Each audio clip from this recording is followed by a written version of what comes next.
31 years of overtime, Sunday dinners I cooked myself, and all it took was a coffee maker to end a marriage. My name is Walter Ness. Some of you have been with me a long time now, so you already know how I talk plain, slow, no dressing it up. I'm 63 years old. I live, or lived, on Cobblestone Court in a town called Fairhope, Ohio, about 40 minutes outside Columbus. Good street, quiet, the kind of place where everybody waves from the mailbox and nobody locks their doors until after the 10 o'clock news. I drove a 2016 Ford F-150, work truck, dent in the tailgate I never bothered fixing. Nothing flashy. My wife, Diane, drove a leased white Lexus RX, with a bow still practically stuck to the hood in her mind, even 3 years after she signed the papers on it.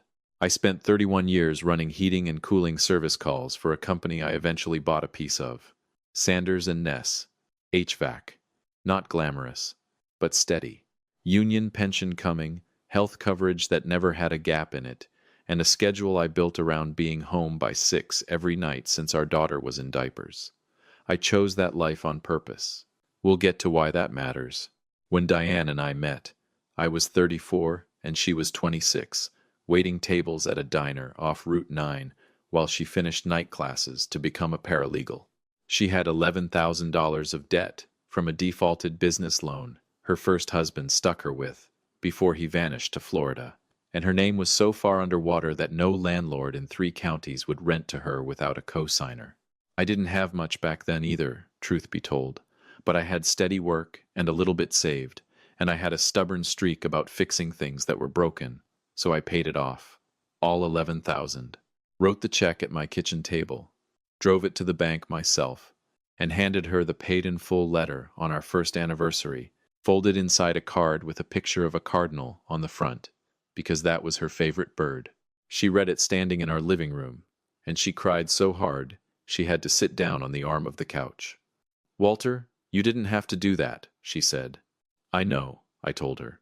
That was the last time in 29 years of marriage that Diane cried in a way that made me feel like I'd done something good. 2 years after that, the transmission shop where I was working got bought out and gutted. Half the guys let go inside a month, myself included. Bad timing, because we were already under contract on the house on Cobblestone Court. The bank wouldn't touch it without a clean credit profile behind the loan, and Diane's credit still hadn't fully healed from the mess her first husband left. So it went into my name. Just mine. My signature on the deed, my name on the mortgage, my credit carrying the whole weight of it. She sat across from me at the table with the pen shaking a little in her hand. "You're bailing us out again," she said. "We're building something," I told her. "Sign it." She signed it. We moved in that spring. A few years later, when she finished her paralegal certification and landed her first real job at a firm downtown, $29,000 a year starting out, I made my second deliberate choice. I didn't chase a bigger contract or try to expand the business faster than made sense. I kept things steady. Home for dinner.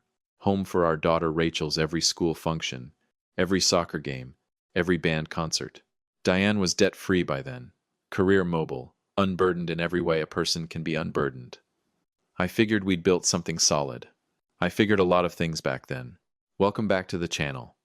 Whoever's out there listening tonight, driving home, doing dishes, lying awake same as I used to, this one's gonna take you somewhere.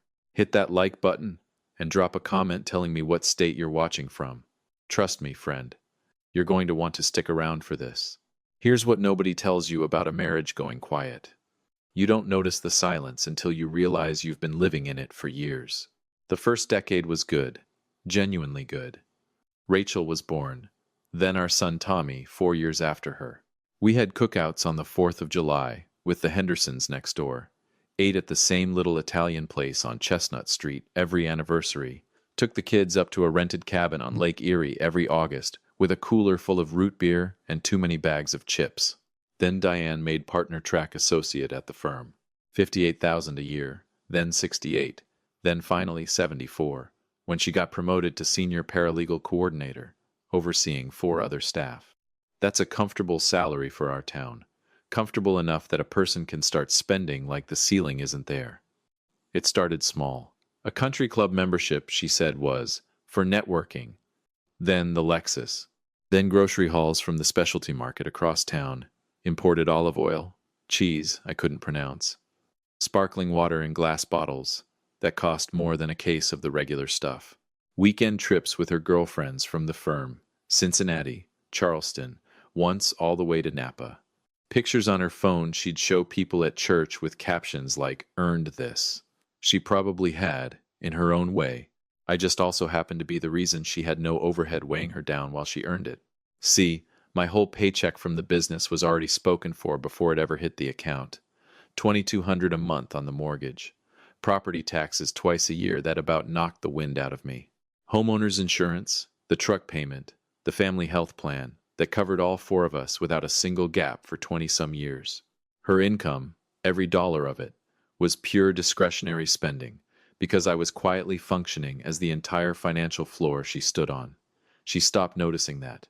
Or maybe she stopped caring. I've turned that question over more nights than I care to admit, and I still don't know which one is worse. The separate accounts came up about 4 years into her promotion. I just think it's healthier for us to each have our own independence. Walter, she told me one night while she was wiping down the counter. It's not personal. Sure it's not, I said, because that's what I did. I kept the peace. I kept the house running. I told myself it was a phase. What I didn't expect was what that separation would show me once I actually looked at the numbers side by side. I had nothing left most months. Not because I was careless with money, because I was carrying the whole structure by myself. And she had everything left over, because she was carrying nothing. It was a Sunday dinner, about 2 years back, that first turned my stomach. Her mother, Loretta, was up from Kentucky for the weekend. Sharp-tongued woman, always had an opinion dressed up as a joke. Diane's younger brother, Kurt, was there too. We'd ordered barbecue from the place on 5th Street, and I was getting the good plates down from the cabinet when Diane said it, right out loud, didn't even lower her voice for it. Must be nice having a cozy little service business where nobody expects you to think past next Tuesday. Must be nice letting your wife carry the real weight around here. Loretta laughed into her sweet tea. Kurt studied the ceiling fan like it was the most interesting thing in the room. I set the plates down, sat at the table, and passed the cornbread. I thought about the $11,000 check, about the deed with only my name on it, about the cardinal card. I thought about all of it, and I passed the cornbread. That was the night I started understanding exactly what I had built and exactly how little it meant to the people standing inside it. But the kids, that's the part that still gets me sideways when I let my mind wander there too long. Rachel is 19 now, away at community college, 2 towns over, sharp as her mother in the ways that matter, and nothing like her in the ways that don't. Tommy is 15, quiet, plays trumpet in the marching band, always watching everything and saying very little about what he sees. I drove that boy to band practice 3 days a week for years, past the water tower on Route 9, all the way to the high school on the other side of town. I made dinner 5 nights out of 7 real food, meatloaf on Mondays, chili on cold Sundays, a pie when I had the energy for it. And somewhere in the middle of all that, I noticed my own son had started looking at me the way his mother looked at me. One evening in October, Tommy came to me about an all-state band audition trip, a competitive program, 3 days in Indianapolis, with a private instructor beforehand. The fee was $650 for the coaching alone, plus travel. I looked at the calendar. The truck needed brakes that same week, and the semi-annual property tax bill was due in 9 days. "Bud," I said, "I can't swing it this exact week, but let's sit down Saturday and figure out how to make it happen for next month. I want you at that audition." He nodded, but I watched his shoulders drop. That particular sag of a kid who's already learned where disappointment usually comes from in this house. Diane walked in from the garage right about then. She dug into her purse without even asking what we were talking about. Credit card down on the counter. "Here, sweetheart, Mom's got it." She looked at our son. She did not look at me, not once. "It's a shame only one parent in this house takes your future seriously." Tommy's whole face lit up. He hugged her, thanked her twice, went upstairs to call his instructor. I sat alone at the kitchen table with the refrigerator humming and the dishwasher running through its cycle, and I told myself it wasn't a pattern. I told myself she was just excited for him. I told myself that enough times that some nights it almost worked. I was still doing the school pickups, still paying the mortgage, still driving Tommy to band 3 days a week. One of whom I noticed it that same fall had started asking me to drop him off at the corner instead of the school entrance, so the other kids wouldn't see the old truck idling out front. I let him off where he asked, watched him walk the rest of the way without turning around, sat there a minute longer than I needed to, before I pulled off. I was still the floor everybody stood on. I just hadn't figured out yet that a floor can hold a whole house up for 30 years and still be the first thing torn out when somebody decides they're renovating. That part came sooner than I expected. They say the thing that finally breaks you is never really about the thing itself. It's about every single weight that got stacked on top of it first. It was a Tuesday in late October. Nothing special about the date. No argument simmering from the night before. No anniversary. Nothing. Just a plain gray Tuesday. The kind that's gone from your memory before it's even finished happening. I'd spent 9 hours out on emergency calls, a furnace that wouldn't fire in the Delacroix place, a compressor that needed replacing at the new dental office downtown. My knees ached from crawling around in crawl spaces all day. I came home, washed up, and walked into the kitchen to make myself a cup of coffee before dinner. Same as I'd done 10,000 evenings before that one. That's the whole setup. If you'd told me a coffee maker was going to be the last domino in a 29-year marriage, I'd have laughed you out of the room. I reached for the good machine on the counter, the one Diane had special ordered from some catalog, ground beans she bought at the specialty market because the store brand was beneath us now, as she put it once, half joking. I was filling the reservoir when she walked in, still in her work blazer, laptop bag on her shoulder, and stood in the doorway watching me the way you'd watch somebody doing something faintly irritating, like leaving the cap off the toothpaste. Then she crossed the kitchen. She reached past me, unplugged the machine at the wall, and set it down harder than it needed to be set down. She looked at me and said, "Buy your own coffee maker, Walter. I'm not running a bed and breakfast for a grown man who can't keep up." Flat. Quiet.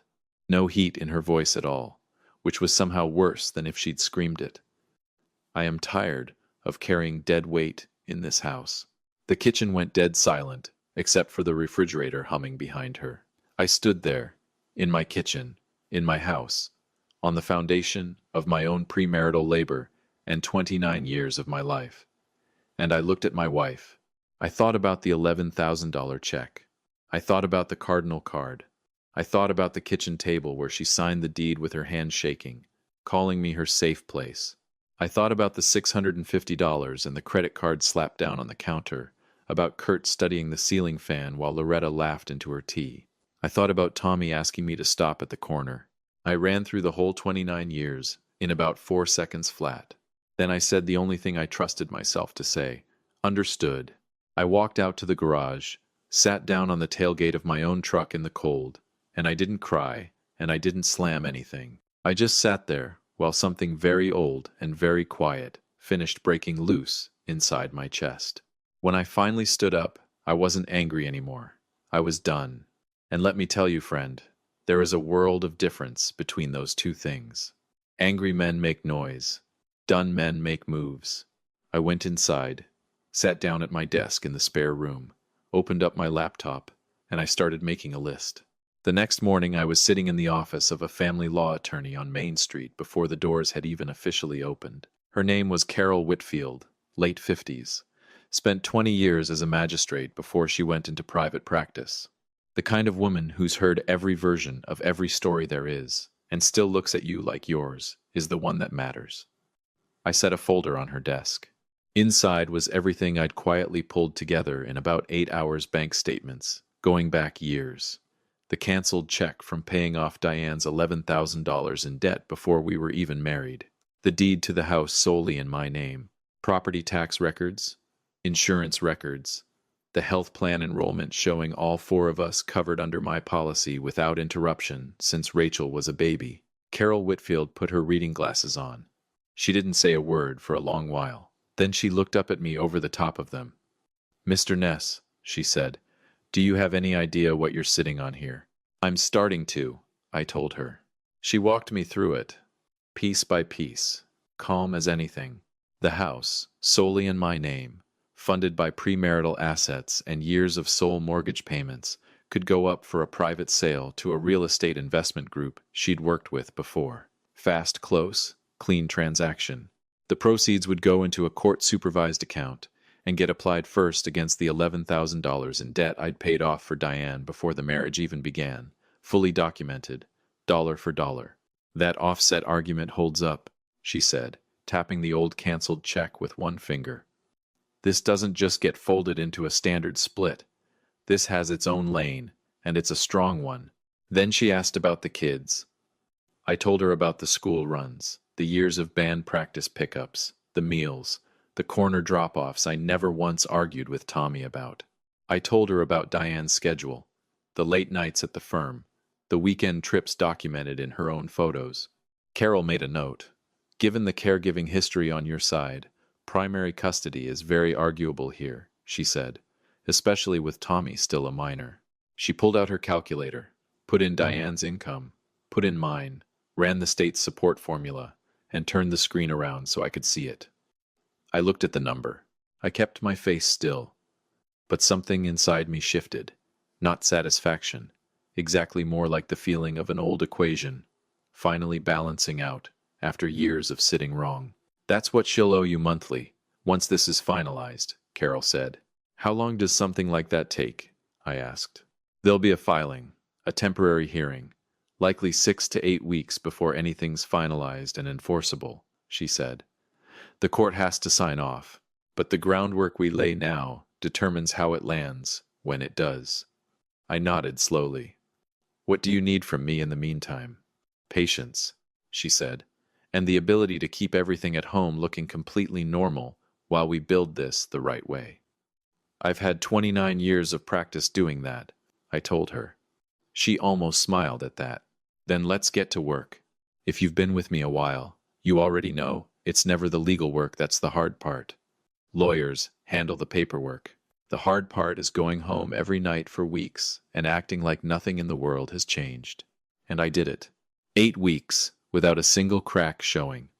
I drove Tommy to band practice same as always, same route past the water tower, same radio station he always fought me over. I cooked 5 nights a week. I paid the mortgage on time, same as I had for 29 straight years. I kept the health insurance current. I showed up to every function I was invited to, and a couple I wasn't, technically, but went to anyway. Tommy had a regional band competition the second week of November, up in Mansfield. I took the whole day off, drove up early, sat in the bleachers of a cold gymnasium with a thermos of coffee I'd made myself that morning, since I didn't much feel like using the one in my own kitchen anymore. He played a solo in the third piece, a thing I didn't even know he'd been working on, and it was the best I'd ever heard him play. I stood up when it ended. I clapped until my hands hurt. On the drive home, he had his earbuds in, texting somebody, and about 20 minutes in, he pulled one bud out. "Mom's gonna want the video," he said. "She wasn't there," I said, careful to keep my voice even. Mrs. Palmer recorded it on her phone. Mom always reposts those. He put the earbud back in. I watched the road, the flat gray Ohio farmland sliding by on both sides. And I didn't say anything else, because what was there to say? Your mother is going to take credit for a performance she watches later on a 5-inch screen, while your father sat in an unheated gymnasium for 3 hours, listening to every single band before yours, just to make sure he didn't miss it. Meanwhile, things kept moving on the legal side, quiet and steady. By the 4th week, Carol had the temporary hearing scheduled and the paperwork lined up clean. A cash buyer was locked in on the house, contingent on the court's sign-off. Everything sitting ready in her office on Main Street, waiting on my word. I found a place the last week of November, a clean 2-bedroom over on Larkspur Avenue, same school district, same route to Tommy's school. Nothing in his daily life would need to change. Good light in the mornings, quiet building, a decent kitchen. I put the deposit down on a Thursday. That night, while Diane was in the den on a work call, I packed my first bag slow and careful, just the things that were mine before any of this ever started. Staged it all in the hall closet behind the winter coats, Standing there with a duffel bag full of what amounted to my whole life, I felt something I hadn't expected to feel. Not sadness, not anger. Relief. The specific, tired relief of a man who's finally done waiting around for somebody to remember who he is. Diane's 50th birthday was coming up on the 14th of December, and she'd been planning it for weeks. Catered, the works, close to 30 people. Her mother, Loretta, was driving up from Kentucky. Her brother, Kurt, was coming with his wife. Cousins, aunts, people from the firm. A whole crowd gathered to celebrate her latest promotion, folded right on top of the birthday, like it always seemed to be with Diane, somehow. She mentioned the party to me twice, both times looking at her phone while she said it. I told her it sounded like a wonderful time. She had no idea I meant that for reasons that had nothing to do with the party. I had one more thing to get ready. I found a gift box at the craft store, big, sturdy, wrapped it myself at the kitchen table on a Sunday afternoon while Diane was out at the mall with Loretta.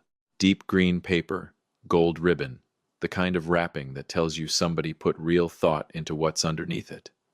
Inside was a legal folder, 2 inches thick. I creased every fold flat. I tied that bow twice until it sat exactly right. I set it up on the closet shelf above my packed bags and looked at it a good long minute. Happy birthday, Diane. I want you to understand something before we get to the 14th. I didn't do what I did out of anger. I was long past angry by then. I did it because a woman stood in my own kitchen, in the house I built with my own 2 hands and my own name on the deed, and told me to stop being dead weight. So I decided to take her completely at her word. You're not ready for what's coming. I promise you that. But it's coming. And I scheduled it for a Saturday afternoon in December, right on time. The 14th arrived the way every day that matters most always seems to completely ordinary on the surface. Cold, flat gray Ohio sky that couldn't decide if it wanted to snow. I was up at 6, made my own coffee in a plain little machine I'd bought myself at the hardware store. Stood at the kitchen window looking out at the maple tree Diane had planted. The summer Tommy was born. At the deck I'd rebuilt myself 2 summers back, board by board, weekend by weekend. I built a good life inside that house. I just wasn't the one living in it anymore. Not really. Hadn't been for a while. By 10, Diane was in full production. A catering outfit out of Columbus showed up in matching polos and started setting up chafing dishes with that quiet, professional efficiency you only get from people who do this every weekend. The dining table got extended to its full length, flowers on the island. A banner across the back wall in gold script that said "Fabulous at 50," which told you everything you needed to know about the tone of the whole afternoon. I helped carry folding chairs up from the basement when asked. Smiled at the catering crew. Played the part of the normal husband at a normal party. Nobody in that house had the first idea, and it was the last Saturday it would ever belong to Diane. They started arriving around 1. Loretta came first, swept through the front door in a good wool coat like she was hosting the thing herself, kissed Diane on both cheeks, and started narrating a tour of a house she'd walked through 40 times before to Diane's Aunt Pat, like she was a realtor showing her own listing. 4 bedrooms, and would you look at these floors, my daughter picked every last fixture in this kitchen herself. I was standing 8 feet away when she said it. I let it go. I'd had 29 years of practice, letting things go. Kurt showed up with his wife not long after. Good fellow. Kurt's wife's husband, name of Dale, found me within about 5 minutes. And we stood by the drink table, talking about the Buckeyes, with the particular relief of 2 men who have found the only neutral ground available at a family party. By 2 o'clock the house was full, close to 30 people, noise climbing. The spread was something else, a whole barbecue station, mac and cheese, a cake somebody had ordered special from a bakery downtown, with Diane's face printed right onto the fondant, in full color.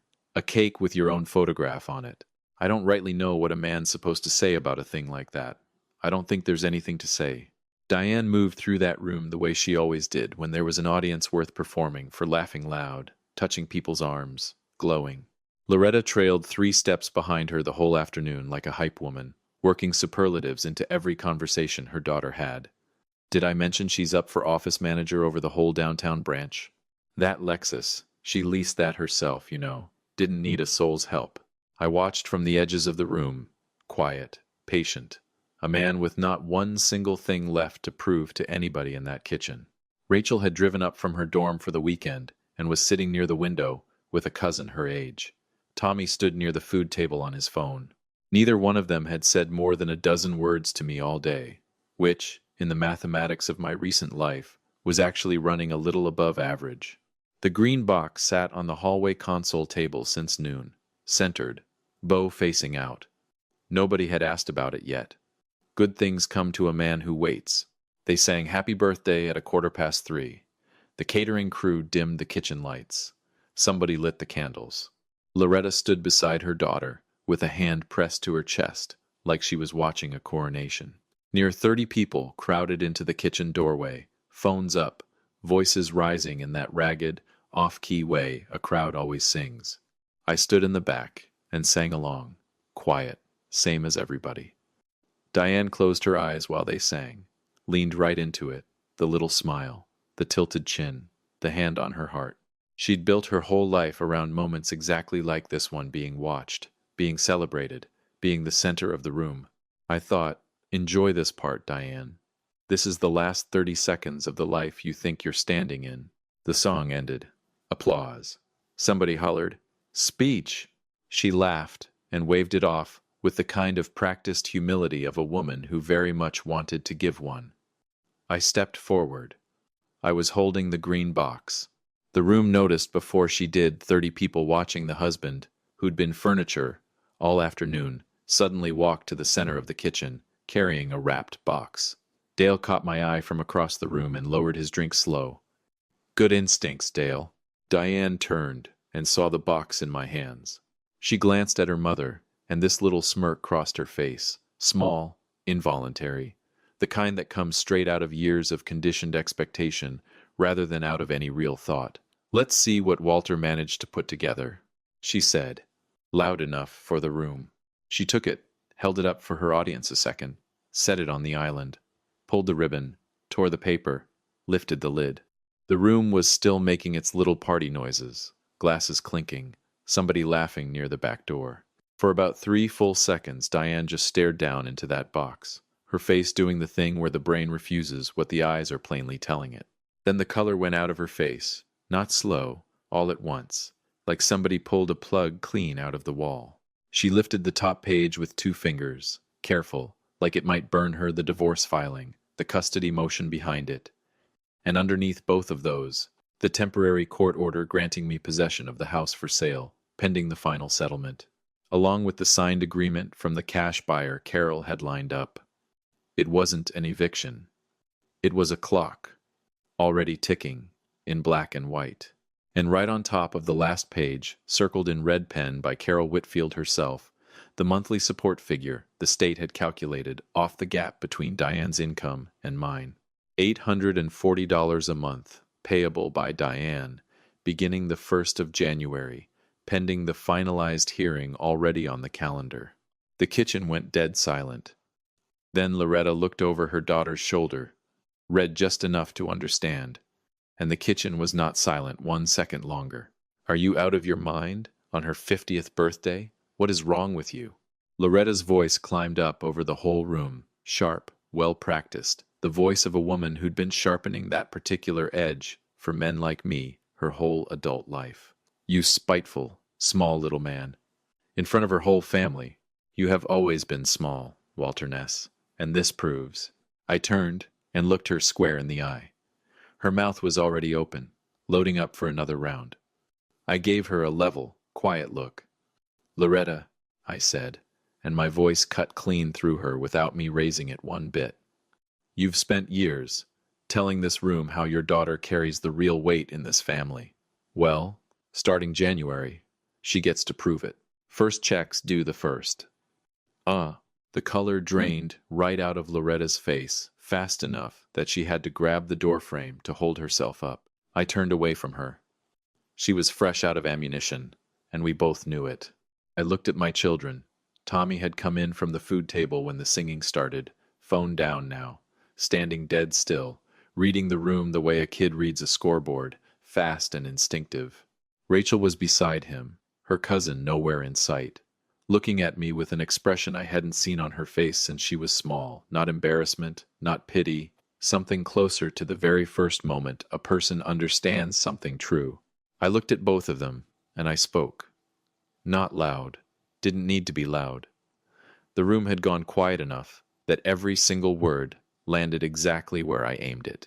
For years now, you two have been taught to look at me like I'm the one who didn't measure up around here, because I didn't hand you the flashy things. What nobody in this family ever told you is that before either of you were born, I paid off $11,000 of your mother's debt with money I'd worked for since I was 17 years old, so she could even start the career this whole room is celebrating today.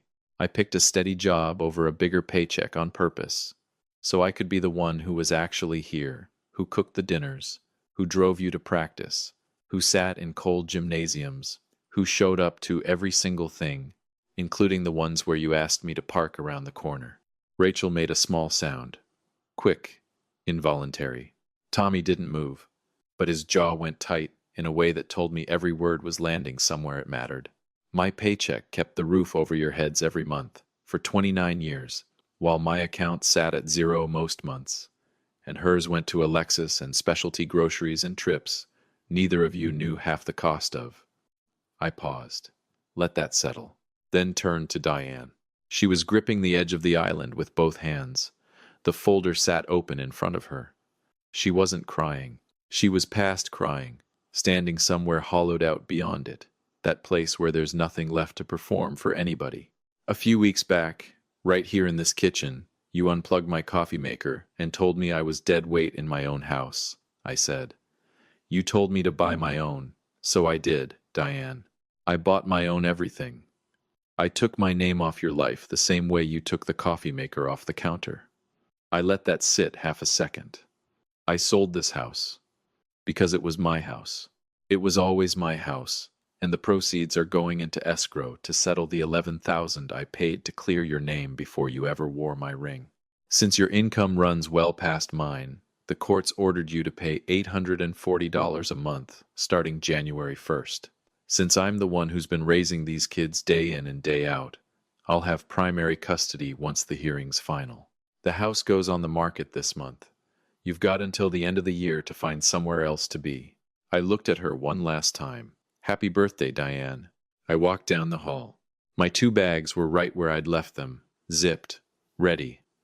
I pulled them out, set them by the front door, put my coat on. Behind me, the house had gone into its own particular kind of chaos. Loretta's voice, somebody crying, low, urgent conversations breaking out in little clusters all around the room like small fires catching. The catering crew had gone dead still near the chafing dishes, professional enough not to move, human enough to watch every second of it. I stood at the door and waited. 15 seconds. 30. Then I heard footsteps. Tommy came around the corner first, backpack over one shoulder, said nothing at all. He looked at me, then at the door, then back at me, and he crossed the room and stood there at my side. Rachel came about 10 seconds after him, one arm still finding her jacket sleeve, eyes red but her chin up. She stopped in front of me. Dad, she said, and then didn't finish it, because she didn't need to. I know, I said. Let's go. I opened the door. We walked out into the cold December air, the flat gray Ohio sky, the quiet street that had watched us come and go for 19 years. I loaded the bags into the truck bed. The kids climbed in without me having to ask twice. I shut the tailgate, stood there beside the truck, one more second, looked back at the house on cobblestone court, a final time. Lights on inside, shapes moving past the kitchen window, the blurred aftermath of 30 relatives working through something none of them walked in expecting. Loretta pacing. Kurt on his phone, in the corner. The catering crew, starting to quietly pack up a party that had ended early. And right in the middle of all of it, standing dead still at the kitchen island, Diane, alone, holding a folder in a house she'd never once had her own name on, at a party built around a version of her life that had just walked straight out the front door without her. I climbed into the truck. Tommy had one earbud in, but there was no music playing. Rachel looked out the window at the house, not saying anything. I started the engine, backed slow out of the driveway, and pointed the truck toward Larkspur Avenue and whatever came after all this. Halfway down Cobblestone Court, Rachel said quietly, almost to the glass, "Dad, the band competition in Mansfield. Were you really there the whole 3 hours?" "Every single note," I said. She nodded, looked down at her hands. Tommy pulled the other earbud out, set both of them in his lap. Nobody said much of anything else for a while, and that was fine by me. We had time now. I had the steady hours, I had the pension coming, and the health plan, and a second bedroom, with enough room for both of them, whenever they needed it. I had primary custody coming, and a court date on the calendar, and a clean little place on Larkspur Avenue, and the particular kind of peace that comes to a man who finally quit waiting on somebody else to remember who he was, and just reminded them himself. We drove north with the heat cranked up, flat Ohio farmland sliding by dark on both sides. And for the first time in longer than I could rightly say, everybody in that truck was exactly where they were supposed to be. If this one got to you, friend, you already know somebody like Walter Ness. Hit that like button, subscribe if you haven't, and tell me in the comments where you're watching from tonight. And if you want to know what happened 6 weeks later, when Diane showed up at that apartment on Larkspur Avenue looking to negotiate, tell me down there. I'll see you in the next one.